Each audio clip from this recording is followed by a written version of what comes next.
com muito carinho, com muita alegria, a vida do pastor Giba. Chega aí, pastor Giba.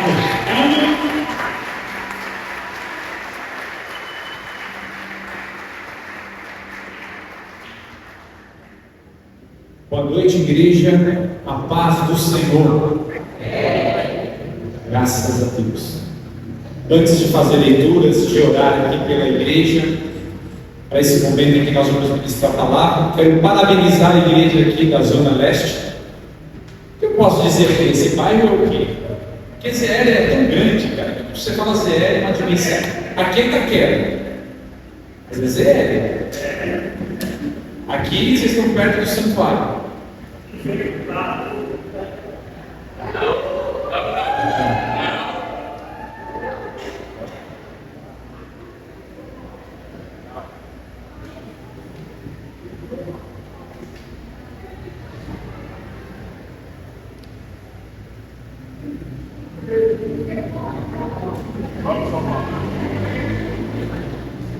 Procede isso, igreja? Tudo bem, a gente não vai entrar então nesse mérito. Vamos tocar nessa área porque eu vejo que há algumas manifestações e aí o clima, a atmosfera pode ficar um pouco pesado. Eu quero compartilhar aquilo que realmente edifica a nossa fé. Parabéns pelos 9 anos, Igreja de Itaquera. Muito obrigado, pastor Joel, pastora Elaine, pelo convite. Eu fico muito feliz e honrado quando eu recebo um convite, principalmente quando a igreja está celebrando aniversário.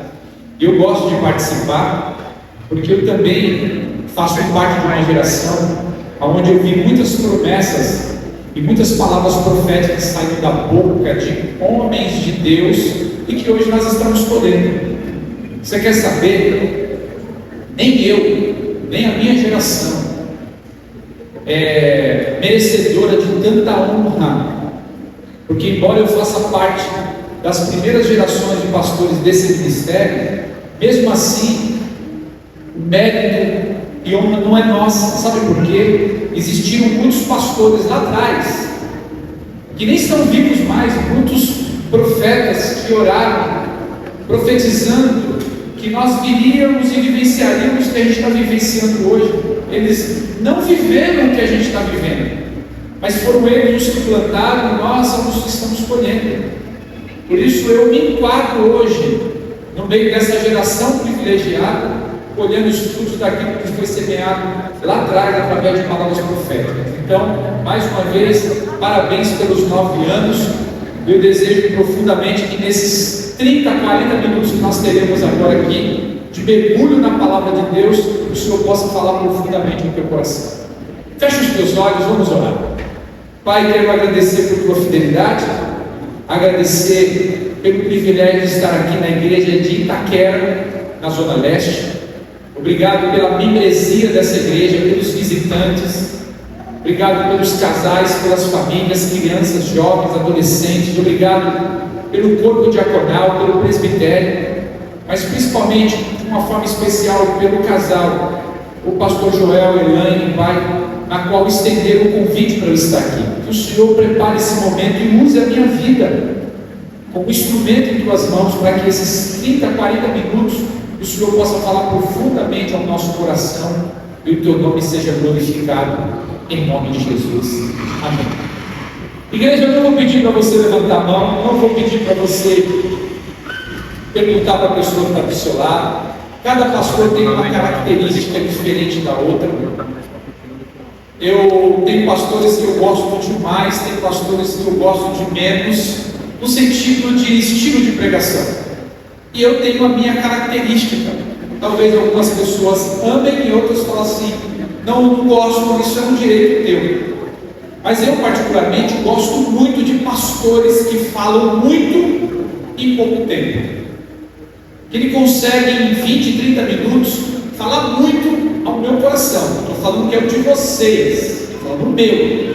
Eu gosto. Eu vejo pastores que às vezes falam muita coisa em pouco tempo. Então eu procuro por gostar dessa característica, eu procuro me assemelhar também. E cada pastor tem um estilo, tem pastor que é mais profético, tem pastor que é mais apostólico, tem pastor que é mais evangelista, cada um tem uma característica. Mas eu vou fazer uma pergunta aqui para você e não vou pedir para você perguntar para a pessoa do seu lado, tá bom? Porque eu particularmente, não é que eu estou proibindo, eu não gosto. Se eu estiver do lado de uma pessoa, o camarada fala assim, pergunta para o teu irmão, fala para ele assim, eu não gosto, mas eu respeito. Cada um tem uma característica. Pode ser que o pastor Joel faça isso, pode ser que o pastor Dani faça isso. Eu nem vi se ele faz ou não. Não lembro de ter visto eles em alguma ocasião pregando. Mas cada um tem uma característica. Você pode amar isso. Eu particularmente não gosto. Eu olho para a pessoa que está do meu lado e falo assim. Tudo bem. Os fatos de algumas pessoas levantarem as mãos, outros baterem pau. Eu vejo aqui o Lucas, estava ali compartilhando as fotos com o pastor Daniel. Eles foram membros da nossa igreja aqui em Santo André. Ele perguntou para mim assim, pastor Giba, quantos anos lá em Santo André já? Eu falei, olha, em novembro agora, esse mês, no começo desse mês eu completei 15 anos no ABC. Pastoreei 7 anos em Itaém e agora 15 anos no ABC. Mas a igreja em si, ela deve, eu acho que uns 18 anos, porque antes de mim foi o pastor Enzo, depois o pastor Felipe Parente, que ficou uns 6 meses lá, e depois eu cheguei na área. E o Dani e a pastora Teté, eles eram membros da nossa igreja. Ele era líder do ministério de som da nossa igreja. E o Lucas era um menininho. E o meu filho, que hoje está com 17 anos, e o Lucas, que já estava no gatinho para casar, quem diria que esses menininhos se transformariam em homens? Aí eu vejo a motivação dele aqui, adorando a Deus, pulando na presença do Senhor, coisa linda, igreja.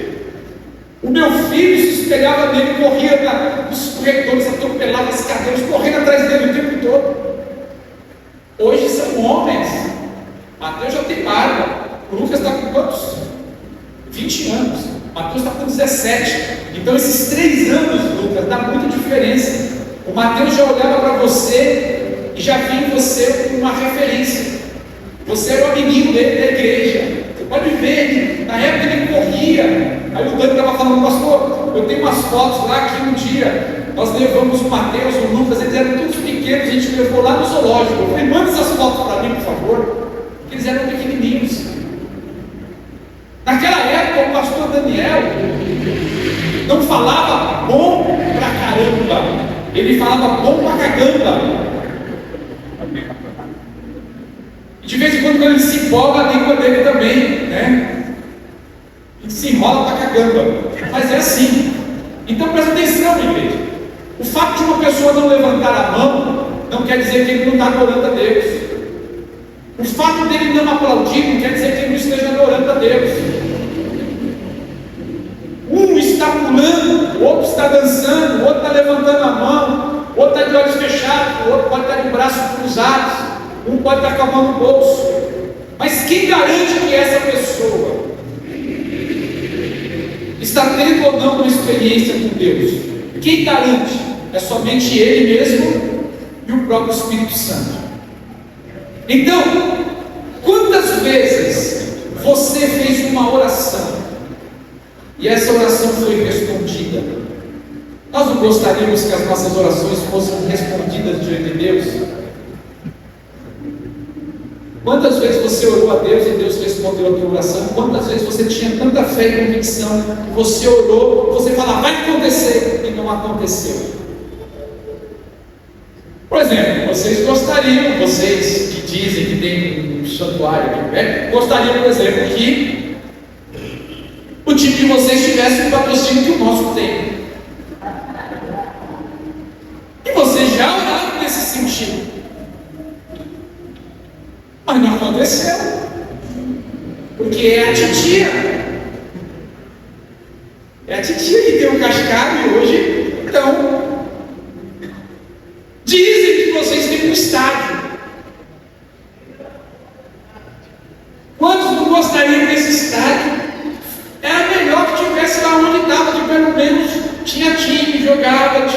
jogador, né? Então hoje talvez as suas orações é Senhor, manda um patrocínio, assim, lote de time, mas não tem. Agora imagina se todos os torcedores de times torcessem e Deus respondesse às suas orações. Meu irmão, não ia sobrar Libertadores, não ia sobrar Paulistão, não ia sobrar Brasileiro, todo mundo ia ganhar, porque Deus resolveria responder todas as tuas orações. Estão gostando ou não, igreja? Então Deus, Ele sempre vai responder para nós de três formas. Guarda isso que acaba a pregação aqui. Deus sempre vai responder para nós de três formas. Ele sempre vai dizer sim, não e agora não. Sim é sim, não é não, e agora não, é só tipo, espera um pouquinho, meu brother. É as três formas que Deus pode nos responder. Então, se um dia você orou a Deus,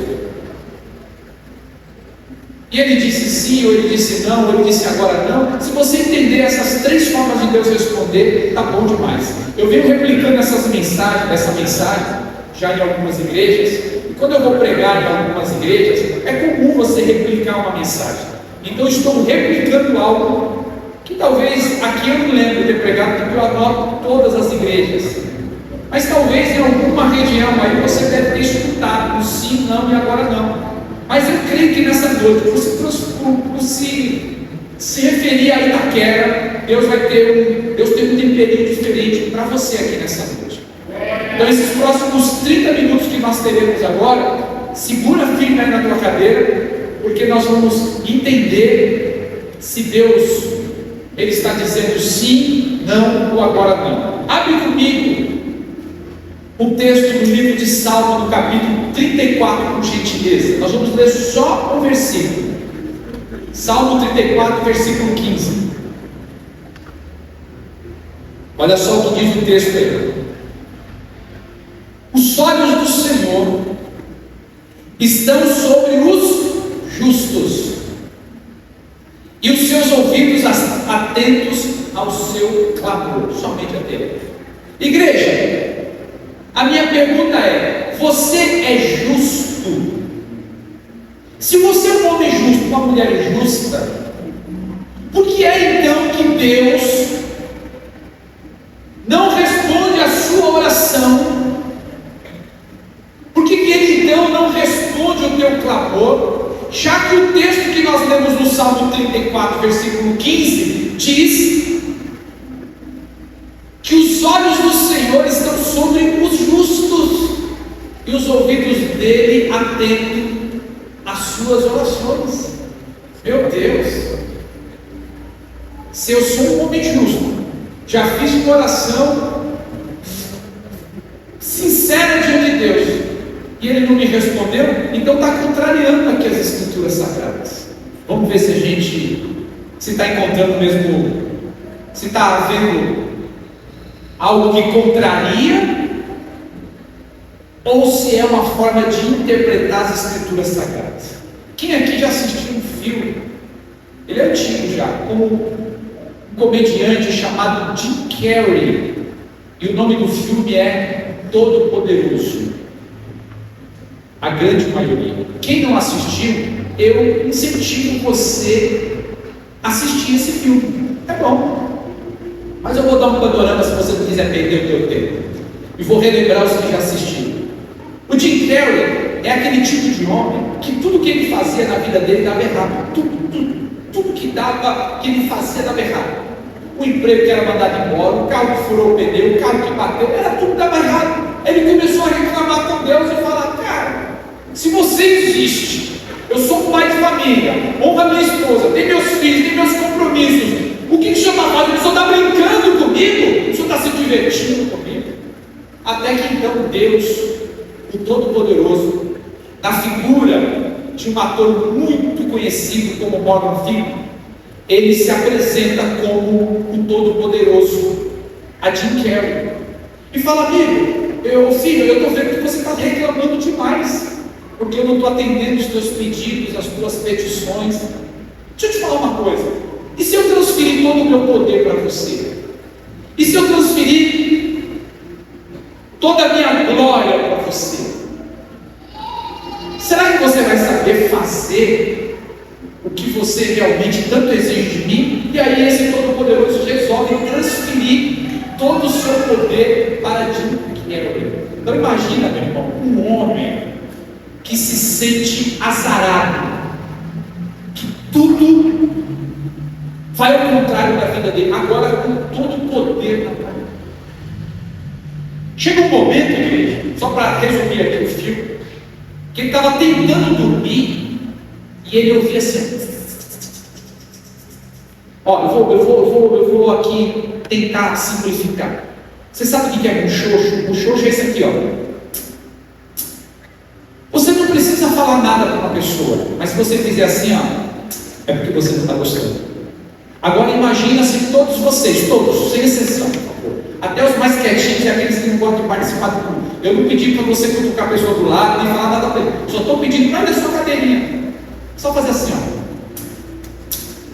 Todo mundo vai. Olha só. E quando você faz isso, é como se você estivesse respondendo, não estou gostando. É como se o pastor de Giba perguntasse, está gostando, igreja? E você dissesse assim, ó. Então, vamos ver, vamos ter essa experiência amarga, pastor Giba. Está gostando, igreja? Está gostando, igreja?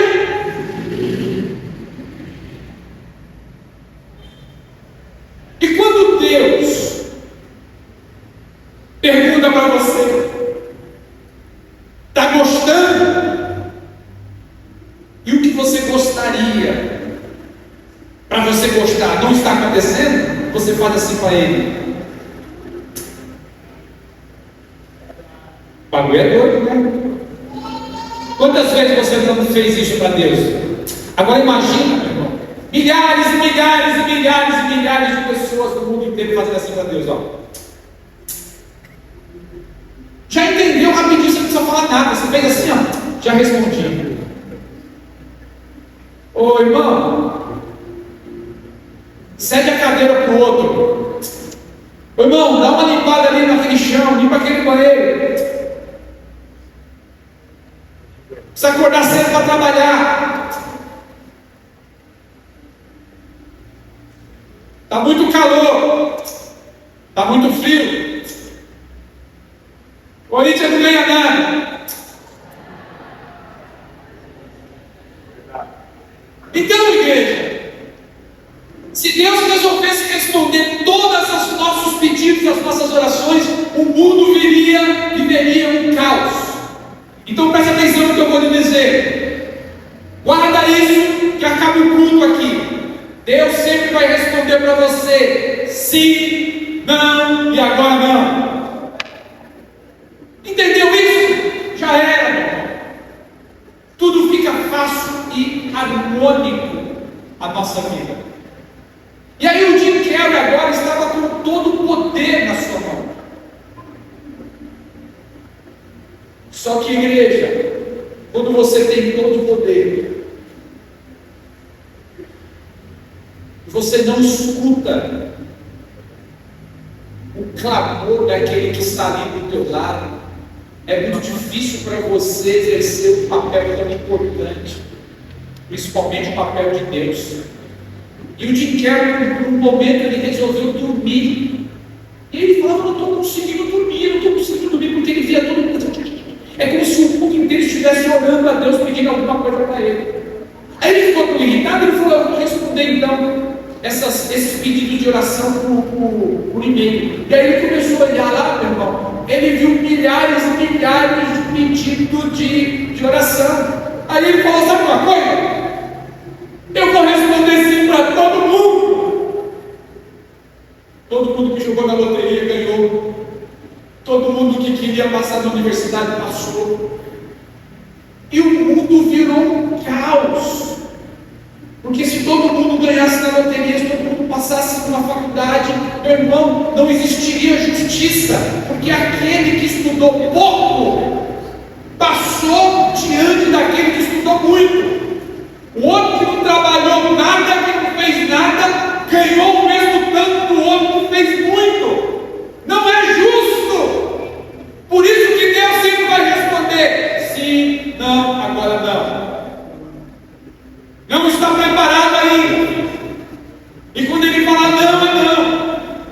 diz sim, é sim. E aí o Jim Carrey, ele resolveu responder sim para todo mundo. E aí, esse é o desenrolar do filme. Se você estiver realmente disposto a investir um tempo ali, vá assistir o filme, porque eu tenho certeza que Deus vai falar ao teu coração. E há uma passagem do Evangelho de Lucas. Vocês estão gostando ou estão chato? Há uma passagem de Lucas, no capítulo 16, versículo 8, que diz assim: porque os filhos deste mundo são mais prudentes na sua geração do que os filhos da luz. Pastor, não estou entendendo, porque não quero, que eu estou me esforçando para explicar. Por que os filhos das trevas são mais astutos do que os filhos da luz? Porque os filhos das trevas não precisam de Deus. Os filhos das trevas precisam deles mesmos. Eles são capazes. Tudo depende de mim. Eu chego onde eu quero, porque eu tenho Deus dentro de mim. Eu governo a minha vida. Já os crentes não. Os crentes, que nem eu e você, dependemos de Deus. E porque nós dependemos de Deus, muitas vezes nós nos esforçamos em absolutamente nada, porque está tudo nas mãos de Deus. Deus vai fazer. Só que você precisa entender: tem coisas que Deus fará e tem coisas que vai depender de você, filhão. Então, como que Deus pode falar a você na mesma situação de um outro que se esforça muito? Eu vou dar um exemplo. O camarada vai entrar numa faculdade e ele sonha chegar entre os 10 primeiros. Só que aí, meu irmão, ele depende de Deus. Ele está orando: o Senhor me coloca, me faz, Senhor, resplandece a tua glória, eu prometo que eu vou levantar o teu nome. Só que ele, zero de estudo, zero de esforço. Aí os filhos das trevas, que não dependem de Deus, depende dele, vai lá, estuda, meu irmão, se dedica. Aí sabe o que acontece? Sai o resultado da prova. No dia da prova, o crente que dependeu de Deus, na hora deu branco, porque ele não sabia nada, não estudou, não se esforçou, só dependia de Deus. Já os filhos das trevas não, suou, ralou pra caramba, entrou em primeiro lugar. Aí ele olha e fala: oxe, os filhos das trevas estão em primeiro lugar, eu nem apareci na lista? Já sei, Deus não me queria aqui. Olha que argumento mais trajudo. Não houve esforço da parte daquele que atribui a glória a Deus.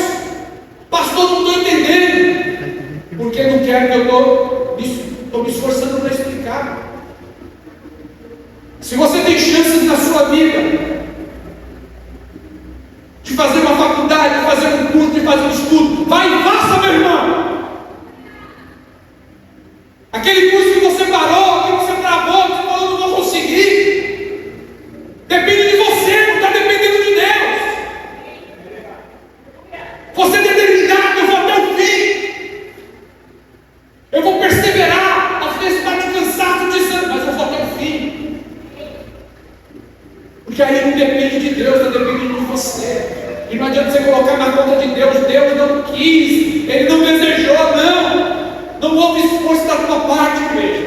Então imagina se Deus resolvesse dizer sim para todas as nossas orações. É por isso, igreja, que nem todas as minhas orações Deus responde.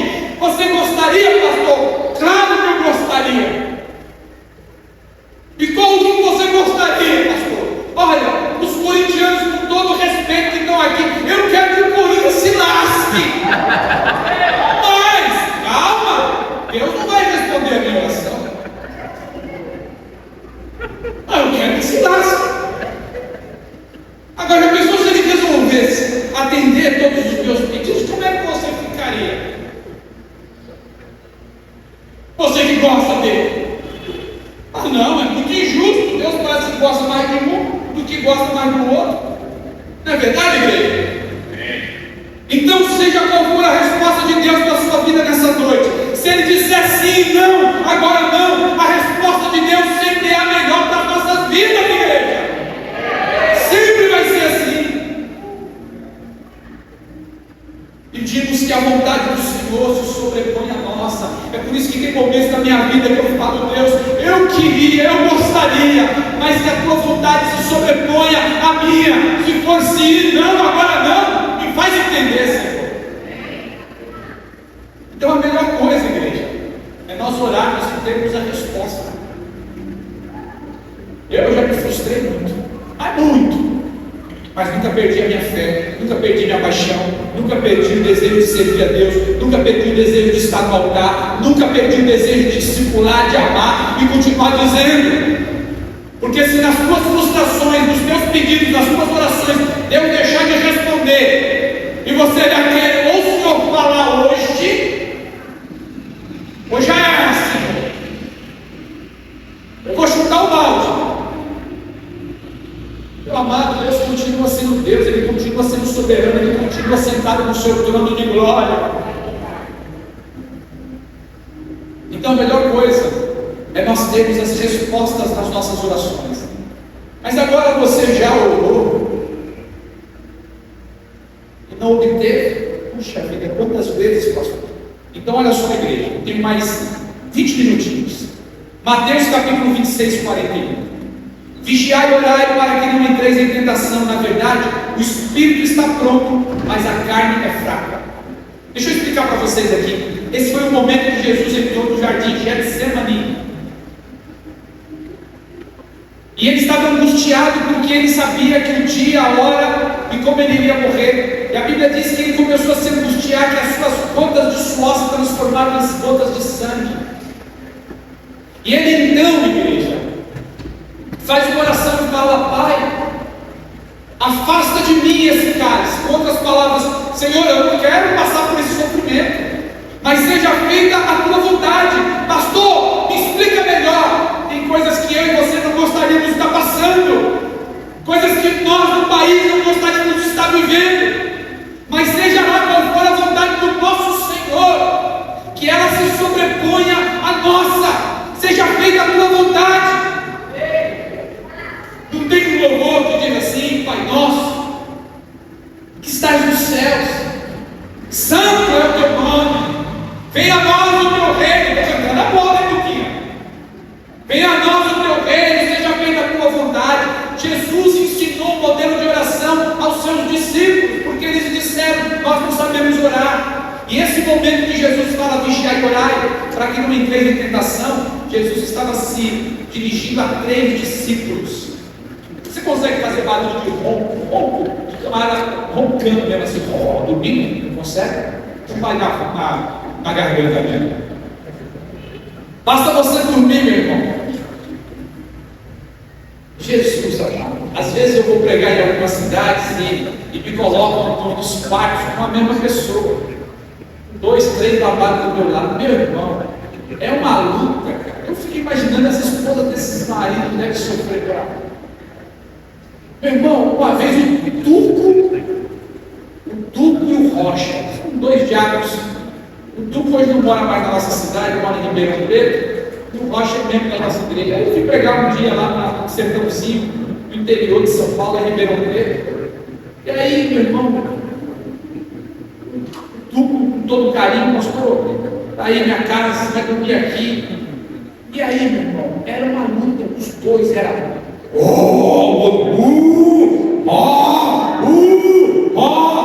Jesus, que tormento, cara. Eu fico imaginando as esposas do lado. Então, Pedro, João e Tiago, no momento em que Jesus mais precisava de ser sustentado na oração, ficava na guerra ali,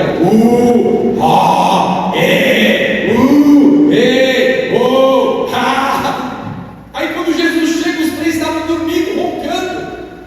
E Jesus acorda eles e diz assim: vigiai e orai, para que não entreis em tentação. O espírito está pronto, mas a carne é fraca. Igreja, esses 3 apóstolos, Jesus tinha 12, mas esses 3 eram os mais chegados: Pedro, João e Tiago. Jesus leva esses 3 para orar, e esses 3 se tornaram um exemplo para a igreja nos dias de hoje. Presta atenção.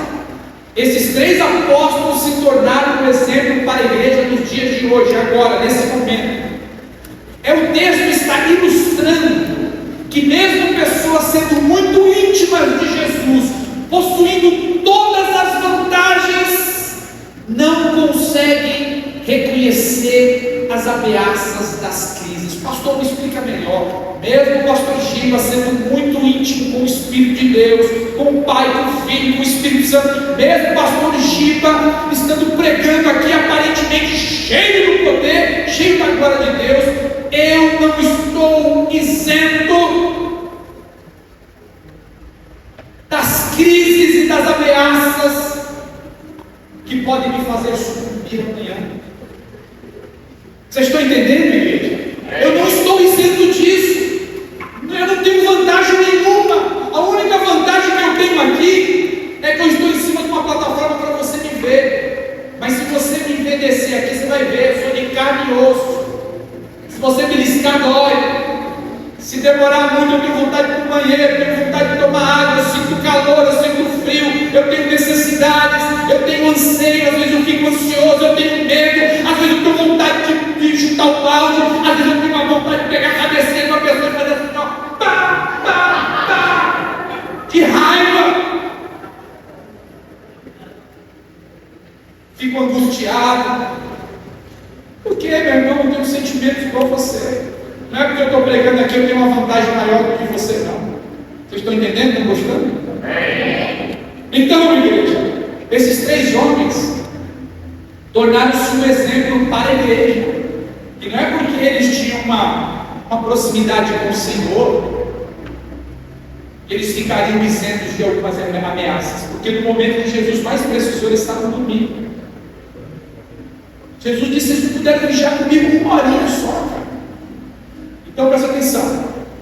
É um crime para uma pessoa, um soldado, para uma sentinela que foi colocado dentro de uma guarita, dormir no seu posto. Pastor, me explica, olha, eu falei para você que eu tenho mais 15 minutos para pregar agora. Não tem coisa mais motivadora para um pastor eu olhar aqui no culto e ver a cabeça do irmão assim.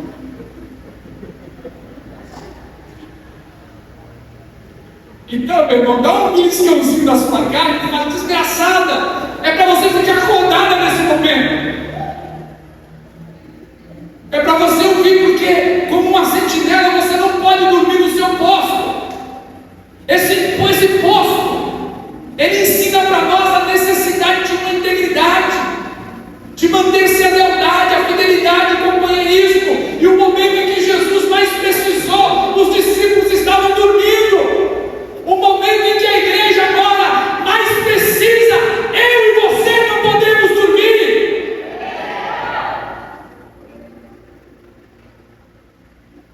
Jesus orou, e qual era a vontade que ele pediu ao Pai? Passa de mim esse cálice, todavia seja feita a tua vontade. Foi ali, igreja, no jardim de Getsemane, que ele fez esse pedido, esse clamor. Mas todavia, lembre-se, se, não, agora não. E quando Jesus disse: se possível, afasta de mim, sabe o que o Pai respondeu para ele? Não, eu quero que você seja moído, porque pelas suas pisaduras todos nós fomos sarados. Pela sua morte, a sua ressurreição, nós estamos aqui nessa noite. É importante, igreja, você saber que Deus, ele não trabalha com... Deixa eu ver, eu estou com dúvida agora. Sabe o que você perguntou agora, filho, nessa oração? Puxa, espera só um pouquinho, para depois eu... Cara, você me perguntou uma coisa difícil agora. Deus não responde dessa forma, com talvez não, talvez eu faça, talvez eu dou, talvez eu abençoe. É sim, não, agora não. A resposta é essa: sim, não, agora não. Mateus capítulo 7, versículo 7 a 11. Vou correr para acabar. Pedi e vos buscar e achareis, batei a abrir-se-vos-á, pois todo o que pede recebe, tudo o que busca acha, aquele que bate, abrir-se-vos-á. Ou qual dentre vós um homem que se o seu filho pedir um pão lhe dará pedra, ou se o seu filho pedir peixe lhe dará uma serpente? Se vós, pois, sendo maus, sabeis dar boas dádivas aos vossos filhos, quanto mais o vosso Pai que está no céu dará boas coisas aos que lhe pedirem. Então, esse texto aqui, igreja, nos ensina 3 cláusulas da lei da perseverança: pedir, buscar e bater.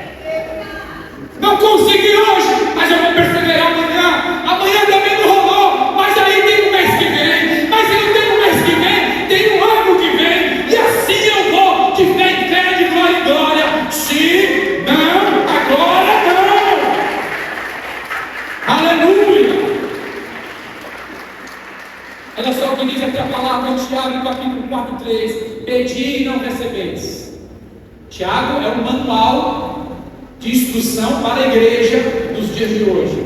Pedis e não recebeis, porque pedis mal, para os gastares em vossos deleites. Olha só, o texto está dizendo que vocês estão pedindo, mas não recebem porque pedem mal, para gastar e esbanjar em vossos deleites. O resultado é simples, igreja, desse texto. É resultado de concupiscência. O que é concupiscência? É cobiçar aquilo que não é teu. Pastor Joel estava falando sobre Gênesis, a criação. O que o homem vai cobiçar? Exatamente aquilo que não pertence. Quando eu falo homem, eu estou generalizando, estou falando homem e mulher. É uma coisa impressionante, as pessoas parecem que desejam aquilo que não pertence a ele. Então é pedidos com más intenções, pedidos com interesse próprio. É como se eu falasse: meu Senhor, eu quero que o Corinthians se lasque. Aí o Corinthians se lasca, todo mundo fica triste no estádio e eu feliz, porque que Deus atende somente as minhas petições. Isso não funciona, igreja. Pedis e pedis mal, para vos esbanjares em vossos corações. É para que nós, dentro do nosso grupo de pastores, a gente possa ali mandar uma mensagem para o outro. Não é assim? É divertido, cara. Os caras tirando onda na minha cara, não tem mundial. Palmeiras não tem mundial. Não tem copinha, não sei o que lá, não tem mundial. O pastor Tarcísio lá de Israel, o pastor Joel. Eles tiveram a coragem, porque elas são 6 horas a mais. E quando o Palmeiras estava jogando aqui, eles estavam acordados lá soltando fogos. Quando o Palmeiras perdeu, ele mandou para mim: nós estamos aqui só para dizer, Palmeiras não tem mundial, não tem copinha, não tem mundial. Ele ficou feliz com a minha tristeza. É por isso que eu quero que o Corinthians se lasque. Estou acabando, igreja.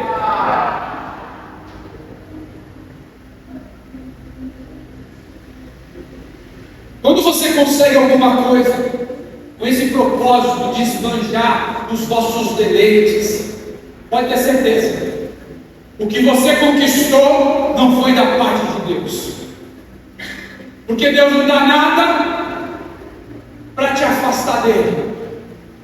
Deus não te dá nada para você virar as costas para ele.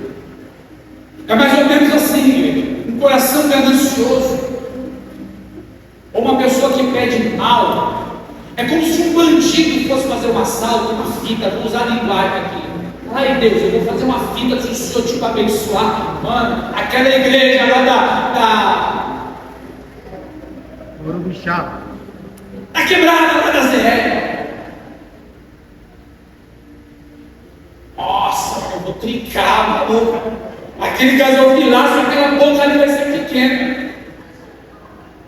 Porque a bagaça vai ser tanta que eu vou colocar ele que não vai caber. Se o Senhor me abençoar, mano, nessa fita, mano. Você imagina um bandido orando a Deus para dar certo um assalto.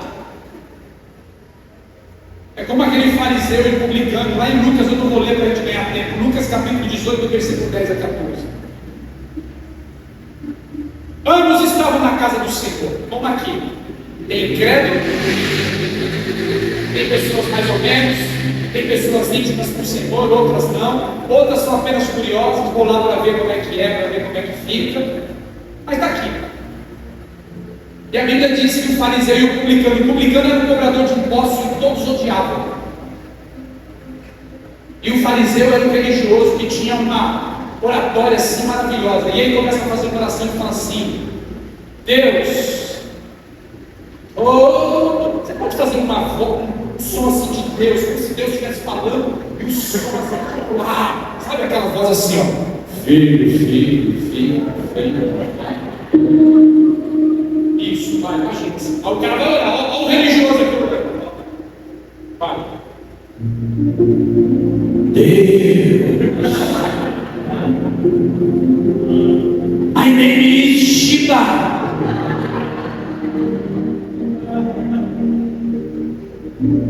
Eu já estou e faço parte da quarta pessoa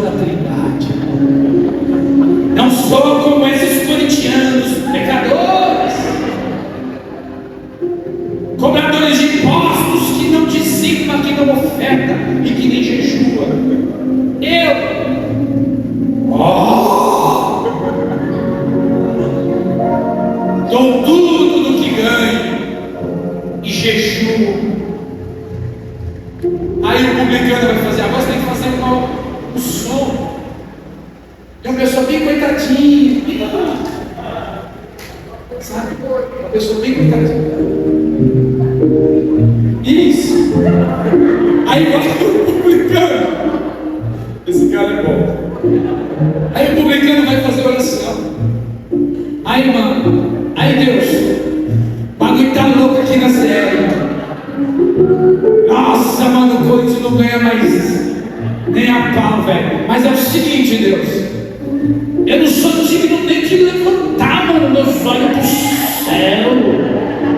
Não sei nem se o Senhor responde a minha oração. Sabe o que o Senhor disse?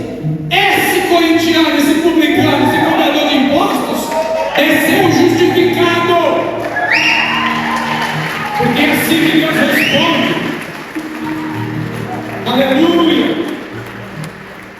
Aleluia. Igreja, como eu disse, eu entregaria 10 horas, eu ia pousar o avião. Se no próximo ano o Joel me convidar de novo, é porque ele gostou e vocês também. E aí eu termino a pregação porque não dá mais tempo. Deus abençoe a sua vida. Até a próxima. Valeu. Indispensável mesmo. Me dispensaram. Agora foi feio o bagulho. Agora eu me senti rejeitado. Sabe o que eu esperava? Ah, pastor, fica mais 5 minutos, 10. Tá bom demais, você tem que mexer com o meu ego. Mais 5 minutinhos, se eu atrasar, não tem problema? Então vamos lá, estou acabando. Então, igreja, há uma outra passagem muito interessante em Isaías 59, versículo 1 e 2. Eis que a mão do Senhor não está encolhida, para que não possa salvar, nem surdo para o seu ouvido, para que não possa ouvir, mas as vossas iniquidades fazem separação entre vós e o vosso Deus, e os vossos pecados escondem o seu rosto de vós, de modo que não vos ouça. Olha o que diz Mateus 6,33: buscai, pois, em primeiro lugar o reino de Deus e a sua justiça, e todas essas coisas vos serão acrescentadas. Imagina se Deus resolvesse responder às petições da humanidade, igreja. O mundo viraria um caos. Se Deus resolvesse responder às petições de todos que aqui estão, o mundo viraria um caos. 1 João 5,14. Esta é a confiança que temos nele, que se pedirmos alguma coisa segundo a sua vontade, ele nos ouve.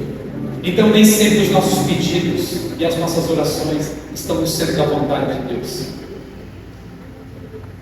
Por que Deus permitiu o pastor Joel pregou aqui na hora da oferta? Por que ele permitiu? O homem cometeu o erro mesmo sabendo que ele poderia cometer o erro, porque Deus, ele respeita o nosso livre-arbítrio. E uma coisa é você viver a vontade permissiva de Deus, ele permite por respeitar o livre-arbítrio, e a outra coisa é você viver o centro da vontade de Deus. Pastor, Senhor, mas o Senhor sabia que ia dar ruim, por que o Senhor falasse não para mim? Quantas vezes o pastor foi usado, quantas vezes o presbítero, o pregador aqui foi usado por Deus para falar, não vai por esse caminho que você vai se lascar. Mas assim, sabe, assim, eu sinto que é muito Deus falando assim, sabe, assim, uma coisa forte, e eu sinto que é Deus, e você vai e se lasca, e aí depois vem pela conta de Deus. 1 Pedro 3,12, porque os olhos do Senhor estão sobre os justos. Olha de novo o texto aqui no Salmo 34,15. Porque os olhos do Senhor estão sobre os justos, e os seus ouvidos atentos à sua súplica, mas o rosto do Senhor é contra os que fazem o mal. Se você é tão justo, se você é tão justa, por que as tuas orações não são respondidas? Simples, pastor. Sim, não, agora não. Eu poderia aqui, igreja, virá à noite citando textos. Há uma passagem muito interessante em Mateus capítulo 16, 4, diz assim: uma geração má e adúltera pede um sinal, mas nenhum sinal lhe será dado senão o de Jonas, e deixando se retirou. Foi um grupo de religiosos. Os fariseus e os saduceus eram dois grupos religiosos da época, extremamente radicais. Eles não se gostavam, eles não se uniam. Mas quando você quer destruir alguém, até os que se opõem se atraem para falar: vamos destruir ele, mas para isso a gente tem que juntar força, mesmo que exista uma oposição entre os meus pensamentos e os seus. Eu não concordo com você não concorda comigo, mas vamos nos unir para destruir o fulano de tal? Vamos. Então eles se uniram para pegar Jesus, os saduceus e os fariseus. Eles divergiram em seus ensinamentos, mas eles se juntaram e pediram para o Senhor o seguinte: falaram: Senhor, manda um sinal para que creiamos que o Senhor é Deus. Deixa eu lhe falar uma coisa, meus amados: nem sempre um sinal, ele literalmente vai te levar para a presença de Deus. Às vezes um sinal pode até te afastar de Deus. Você vai falar, ao invés de um milagre, você vai falar que foi um truque do pastor. Ou um truque, o pastor fez um truque ali. E aí eles pediram para Jesus: mostra um sinal. Só que se você ler a passagem anterior, você vai ver que Jesus multiplicou os pães e multiplicou os peixes. Que sinal maior eles queriam? Se mais de 15 mil pessoas se alimentaram, a Bíblia fala que alguns peixes e alguns pães se multiplicaram e Jesus alimentou uma multidão faminta, igreja. Isso tudo todos souberam. Aí os fariseus vão se reunir e falar: Senhor, dá mais um sinalzinho. Sabe aquele sinal que o Senhor fez na semana passada? Faz mais um para a gente crer. Mas sabe o que Jesus falou? Nenhum sinal vai ser dado a essa geração perversa, corrupta e adúltera. O único sinal vai ser do profeta Jonas. Peraí, que profeta Jonas? O que ele quis dizer com isso? Valeu o livro de Jonas. Sabe quais foram os milagres que Jonas fez? Nenhum. E profeta geralmente, eram os profetas do Antigo Testamento que faziam milagre. Jonas não fez nenhum. Pregou a palavra muito mal pregada. Apregoada. Sabe por quê? Porque ele odiava os ninivitas. Deus ia destruir uma cidade chamada Nínive, porque aquele povo estava corrompido e Deus falou: eu vou destruir aquela cidade. Jonas vai lá e prega a palavra. Ele falou: não quero não, eu quero que os ninivitas se lasquem, eu quero que eles morram. E aí Deus falou assim: vá até Nínive e prega. Ele pegou, pagou uma passagem e foi o contrário. Aí você não conhece a história, vai ler a Bíblia, Jonas, livro de Jonas. O navio é chacoalhado pela água, pelo mar, pelas ondas, pelo vento, e ele se joga no mar, ele engolido por um peixe grande. Depois de 3 dias ele é vomitado, ele chega na cidade de Nínive e prega a palavra.